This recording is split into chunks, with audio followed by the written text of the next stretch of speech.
अपने मन को शामिल करना। वो एक समान है, हमें अपने मन को शामिल करना है। जब हमारे भीतर मन घुस जाएगा तो हमें वो आनंद आएगा जो संसार की माया में कहीं नहीं है। इसीलिए कहते हैं भजन करो मनीराम मन की गुफा में। कहते हैं जिन्होंने भी भगवान का भजन किया इस मन रूपी गुफा में प्रवेश करके और उस आनंद को लूटा जो संसार में कहीं नहीं है। आपने संसार का आनंद तो खूब लूटा, पर उस परमानंद का आनंद लूटना है तो अपने मन को अंतर्मुखी करना है, जिससे हमारे जीवन में आनंद आ जाए। जिसने उस भजन का राज समझ लिया उसका मानव जीवन पाना सफल हो गया, सार्थक हो गया। नहीं तो इस कली काल के अंदर संसार की माया में मानव उलझ जाता है और अपने आप को समझ नहीं पाता। आपने सुना होगा जब 5 पांडव अज्ञातवास में थे और उनका अज्ञातवास पूरा ही होने वाला था, कुछ समय लगा, पर वो चाह रहे थे कि ऐसे जगह में हम अपना समय गुजार दें ताकि जो है हमारा समय अच्छे से निकल जाए।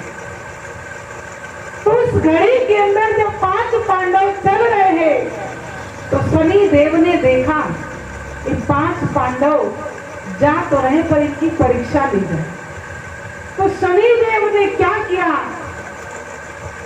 एक माया का महल रच दिया, माया का महल बनाया।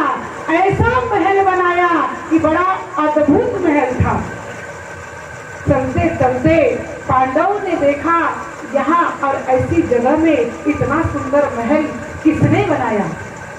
भीम ने कहा युधिष्ठिर महाराज से कि भाई मेरा जी चाहता है इस महल के अंदर जाकर के मैं देखूं, इतना सुंदर महल मैंने नहीं देखा, इतना सुंदर महल मैंने नहीं देखा।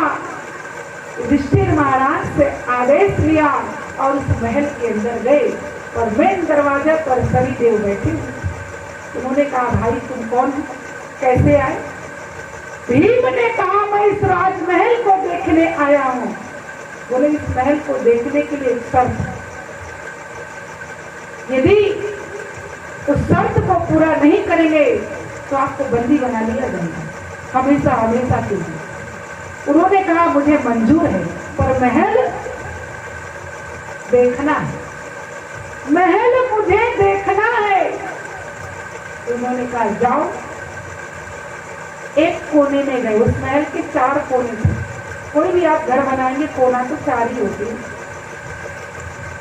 एक कोने में जब भीम गए उन्होंने बड़ा आश्चर्य देखा,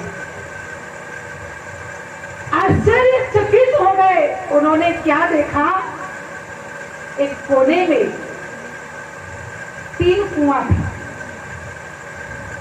और आजू बाजू के कुआं छोटे थे, बीच का कुआं बड़ा था।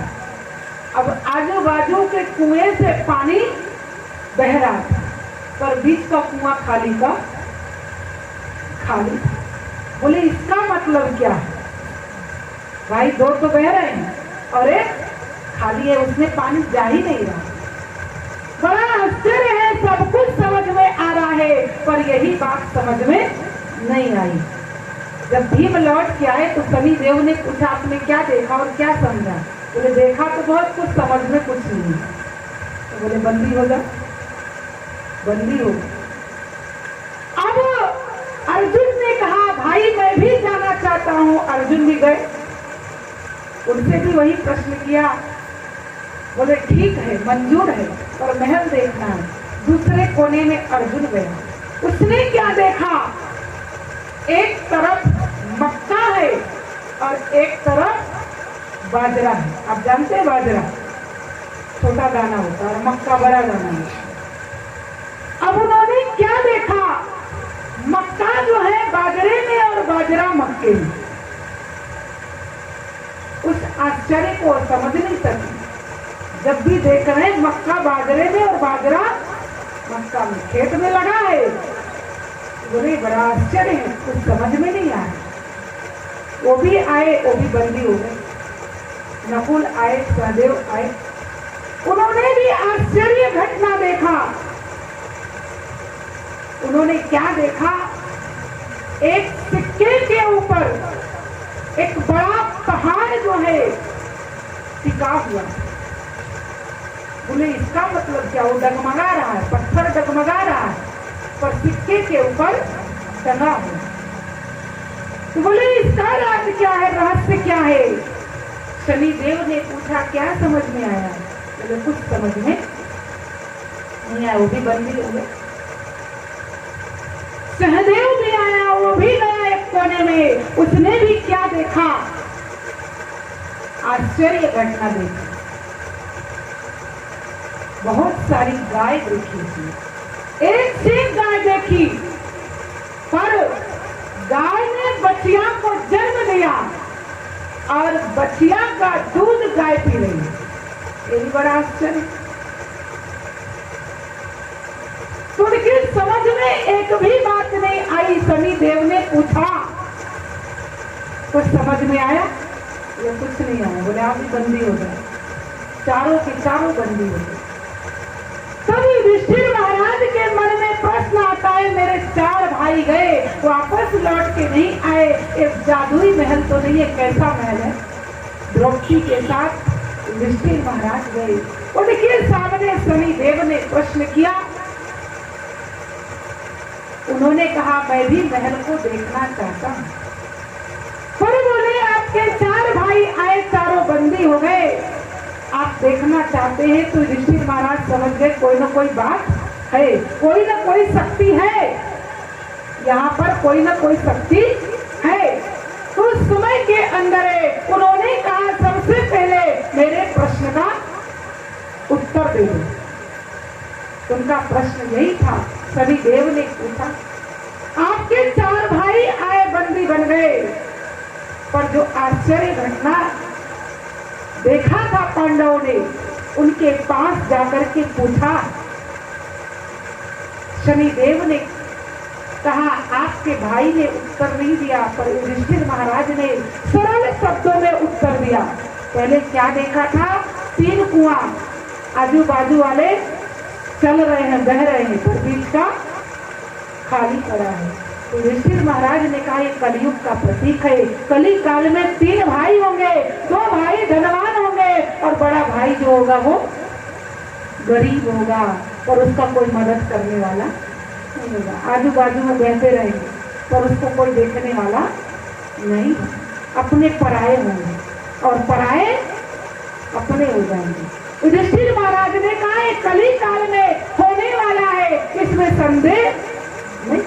शनिदेव बड़े प्रसन्न हो गए। दूसरा प्रश्न यही था कि भाई उन्होंने बाजरे को मक्के में देखा और मक्के को